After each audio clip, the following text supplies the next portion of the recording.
Hello foodies, வணக்கம் and welcome to teens cooking world. So இன்றைக்கி எல்லாருக்கும் ஃபேவரட்டான குலாப் ஜாமுன் எப்படி செய்கிறதுன்னு பார்க்க போகிறோம். ரொம்ப யம்மியாக டேஸ்டியாக இது மாதிரி ஸ்பாஞ்சியாக எப்படி செய்கிறதுன்னு பார்க்க போகிறோம். நான் வந்துட்டு ஆச்சி குலாப் ஜாமுன் மிக்ஸ் தான் எடுத்துருந்தேன். ஸோ இது வந்துட்டு ஒரு 1/2 கப் மெஷரிங் கப்பில் 1/2 கப் வந்து எடுத்திருக்கேன். ஸோ இது பார்த்தாவே உங்களுக்கே தெரிஞ்சிருக்கும், அதுவே வந்து நல்லா க்ரம்பிளாக இருக்குது, ஈரப்பதமோடு தான் இருக்குது. ஸோ இதில் லைட்டாக கொஞ்சம் தண்ணி தெளித்து இந்த மாதிரி மேலாப்பில் பிணையணும். அப்போ தான் வந்துட்டு நல்ல சாஃப்டாக வரும். ரொம்ப ஹார்டாக வந்து அழுத்தி இது பண்ணிங்கன்னா உங்களுக்கு வந்து ரொம்ப ஹார்டாக இருக்கும் குலாப் ஜாமுன்.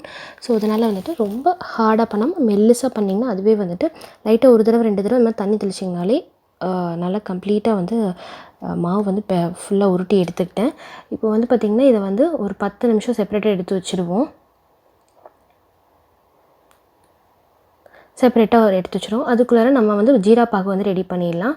ஜீரா பாகு வந்து ரெடி பண்ணுறதுக்கு இப்போது நான் ஃபஸ்ட்டு வந்து 1 கப்பில் ஜீரா பாகு எடுத்திருக்கேன்.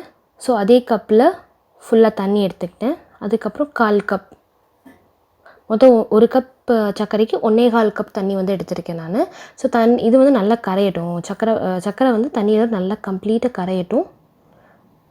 ஸோ கொதிக்கிற ஸ்டேஜில் நான் வந்து ஏலக்காய் வந்து 2 ஏலக்காய் வாசத்துக்காக சேர்த்துருக்கேன்.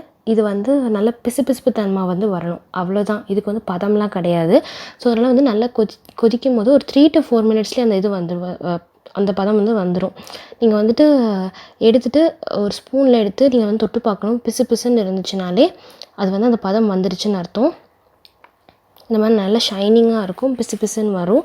ஸோ இது 3 to 4 மினிட்ஸ்லேயே அச்சீவ் ஆயிரும். நீங்கள் அதனால் செக் பண்ணிகிட்டே இருங்க, ரொம்ப கொதிக்க விட்றாதீங்க. அடுத்து வந்து ஒரு கம்பி பதத்துக்குலாம் போயிடும். ஸோ அதனால் வந்துட்டு அது அவ்வளோலாம் நமக்கு தேவை கிடையாது. நல்லா பிசுன்னு இருந்துச்சுனாலே போதும், ஆஃப் பண்ணி எடுத்து வச்சுருங்க. இப்போ நம்ம மாவு உருட்ட போகிறோம். மாவு வந்து கொஞ்சம் ஒரு சின்ன பீஸ் வந்து எடுத்துகிட்டு நல்லா ஃபஸ்ட்டு அழுத்திட்டு அதுக்கப்புறம் அழுத்தாமல் உருட்டணும். நல்லா அழுத்தி அதுக்கப்புறம் அப்படியே மேலாப்பில் பிணையணும். ஸோ இது வந்து பார்த்திங்கன்னா க்ராக்கே இல்லாமல் அப்படி பண்ணால் தான் க்ராக் இல்லாமல் வரும், இல்லைனா வந்து நிறைய க்ராக்ஸோடு இருக்கும். ஸோ வந்து எனக்கு கிட்டத்தட்ட ஒரு 10லேருந்து 12 பீஸ் கிட்ட வந்திருக்கும். இப்போ மீடியம் ஃப்ளேமில் இருக்கணும். ஆயில் வந்து ரொம்ப ஹீட்டாக இருக்கக்கூடாது, மீடியம் ஃப்ளேமில் இருக்கணும்.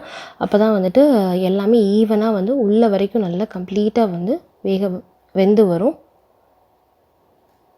ஸோ நான் வந்து எல்லா பீஸும் ஒரே பேட்ச்லேயே நான் வந்து போட்டு எடுத்துட்டேன், பிகாஸ் கம்மியாக தானே இருந்தது அதனால். ஸோ இப்போ வந்துட்டு இந்த மாதிரி ஒரு ஸ்பூன் நான் வச்சு பண்ணுறேன், பிகாஸ் ப்ராக்டிஸ் இருக்குங்கிறனால நான் வந்து ஸ்பூன் வச்சு இது பண்ணுறேன். நீங்கள் வந்து நியூ பிகினராக இருக்கீங்கன்னா இந்த மாதிரி ஸ்பூன் வச்சு பண்ணாதீங்க. ஏதாவது பெரிய கரண்டி வச்சு ஃபுல்லாக இந்த மாதிரி மிக்ஸ் பண்ணி விட்டுட்டே இருங்க ஈவனாக. அப்போ தான் வந்து எல்லா சைடுமே குக் ஆகும். நான் வந்து எண்ணெய் ஜாஸ்தியாக ஊற்றலை. ஜாஸ்தியாக ஊற்றிட்டிங்கன்னா நீங்கள் வந்து அதுவே ஆக்சுவலாக சுற்றி நல்லா வெந்துடும். எண்ணெய் வந்து கம்மியாக ஊற்றிருக்கிறதுனால நம்ம தான் வந்து இது மாதிரி கிளறிட்டே இருக்கணும். அப்போ தான் வந்து எல்லாமே ஈவனாக வேகும். பார்த்திங்கன்னா பியூட்டிஃபுல்லாக கோல்டன் ப்ரௌனாக குலாப் ஜாமுன் வந்து நல்லா சூப்பராக வெந்திருக்குது. ஸோ இப்போ எல்லாத்தையுமே வந்துட்டு கம்ப்ளீட்டாக வடித்து எடுத்துக்குவோம். ஆயில் கம்ப்ளீட்டாக வடிச்செடுத்து ஒரு டிஷ்யூ பேப்பரில் போட்டு வச்சுருங்க. இப்போ நம்ம ஜீரா பாகு வந்து ரெடி ஆகிருக்கு, குலாப் ஜாமுன் ரெடி ஆகிருக்கு. ஸோ அதை வந்துட்டு டைரெக்டாக நம்ம ஜீரா பாகில் போட்டு ஒரு 5 to 10 மினிட்ஸ், பொறுக்காதவங்க 5 to 10 மினிட்ஸ் ஊற வச்சு சாப்பிடுங்க. ஸோ நல்லா வந்து ஊற வச்சு சாப்பிடணும்னு நினைக்கிறவங்க நீங்கள் நெக்ஸ்ட் டே சாப்பிட்டா சூப்பராக இருக்கும். கண்டிப்பாக ட்ரை பண்ணிட்டு உங்கள் ஃபீட்பேக்கை மறக்காமல் ஷேர் பண்ணுங்கள். இந்த வீடியோ பிடிச்சிருந்துச்சுன்னா லைக் பண்ணுங்கள், கமெண்ட் பண்ணுங்கள், ஷேர் பண்ணுங்கள். மறக்காமல் டீன்ஸ் குக்கிங் வேலைக்கு சப்ஸ்கிரைப் பண்ணுங்கள். பக்கத்தில் இருக்க பெல் ஐக்கனையும் கிளிக் பண்ணிடுங்க. நம்ம சேனலில் தீபாவளிக்கு நிறைய ரெசிபிஸ் அப்லோட் பண்ணியிருக்கோம், அது மறக்காமல் போய் செக் பண்ணி பாருங்கள். பார்த்தீங்களா, ஜூஸ் எல்லாமே உள்ளே இறங்கி சூப்பராக இருக்குல்ல. ஸோ இந்த மாதிரி நீங்களும் குலாப் ஜாமுன் ட்ரை பண்ணிட்டு எப்படி இருந்துச்சுன்னு சொல்லுங்கள். ஸோ நெக்ஸ்ட் வீடியோவில் சந்திப்போம். பாய்.